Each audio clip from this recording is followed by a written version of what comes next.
मराठीची मुस्कटदाबी आहे आणि परिवहन मंत्री म्हणून ही मुस्कटदाबी मी सहन करणार नाही। सरकार अपना काम करेगी, रिक्शा वाले अपना काम नहीं बोल पाएंगे, चले जाएंगे छोड़ दो। क्या करें? बोलेंगे सर जी, मराठी बोलेंगे सर।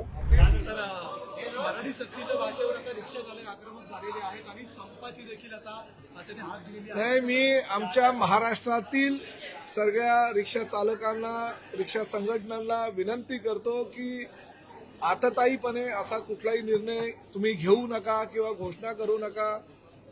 1989 सालचा हा कायदा आहे। परमिट चालू केल्यानंतर तत्कालीन परिवहन मंत्र्यांनी त्यामध्ये थोडासा बदलाव करून 2019 साली एक परिपत्रक काढलं होतं आणि ते परिपत्रक म्हणजे राज्यामध्ये मराठी भाषिकांची कुठलीही गळचेपी होऊ नये। पॅसेंजर जर मराठी असेल तर त्याच्याबरोबर मराठीमध्ये रिक्षा चालक असू द्या, टॅक्सी चालक असू द्या, ओला उबेर रॅपिडो चालक असू द्या, त्यांना मराठीमध्ये बोलणं अनिवार्य आहे। मराठी जर ते बोलत असतील तर तुम्हाला समजलं गेलं पाहिजे, त्यामुळे वादविवाद निर्माण होणार नाही। आणि ह्या घटना घडलेल्या आहेत। आम्ही हा सक्तीचा निर्णय काय आज घेतलेला नाहीये। हा निर्णय 2019 साली किंवा 1989 सालच्या नियमानुसार झालेला आहे। मी फक्त परिवहन मंत्री म्हणून आमचे आरटीओचे अधिकारी ते योग्य प्रकारे कारवाई करतात का हे फक्त तपासतोय, ते चुकीचं काय। आणि रिक्षा चालकांना, मालकांना, ओला उबेर रॅपिडो वाल्यांना, टू व्हीलर वाल्यांना माझं एकच मत आहे की अहो महाराष्ट्र आहे, ही महाराष्ट्राची संस्कृती आहे।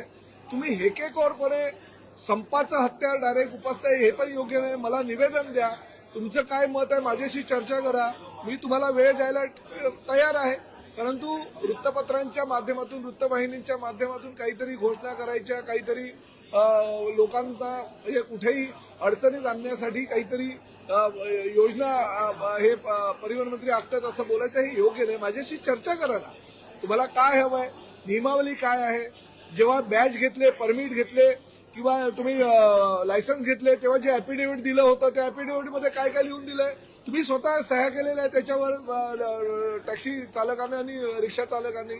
त्यामुळे ती अंमलबजावणी ही कायद्यानुसार होणं गरजेचं आहे, ती मी करतोय। आणि का कायद्यानुसार करतोय याचं कारण आहे की अनेक तक्रारी दाखल झाल्या, गुन्हे दाखल झाले आहे, वादविवाद निर्माण झालेले आहे प्रवाशांचे आणि रिक्षावाल्यांचे आणि टॅक्सीवाल्यांचे, आणि हे प्रकार कुठेही होऊ नये, थांबवावे। महाराष्ट्रामध्ये कायदा व सुव्यवस्था व्यवस्थित राहावी यासाठी जर परिवहन मंत्री म्हणून जर तुम्ही निर्णय घेत असेल आणि त्या निर्णयाचं स्वागत अनेक संघटनांनी केलेलं आहे, अनेक सामाजिक संघटनांनी केले। उद्या सकाळी 11 वाजता मंत्रालयामध्ये सगळ्या जे साहित्यिक आहेत ह्या राज्यातले, मराठीवर प्रेम करणारे, मराठीचा प्रचार आणि प्रसार करणारे, त्यांची एक बैठक आहे। ते मला काही उपाययोजना यावर आहेत का त्याचं मार्गदर्शन करणारे।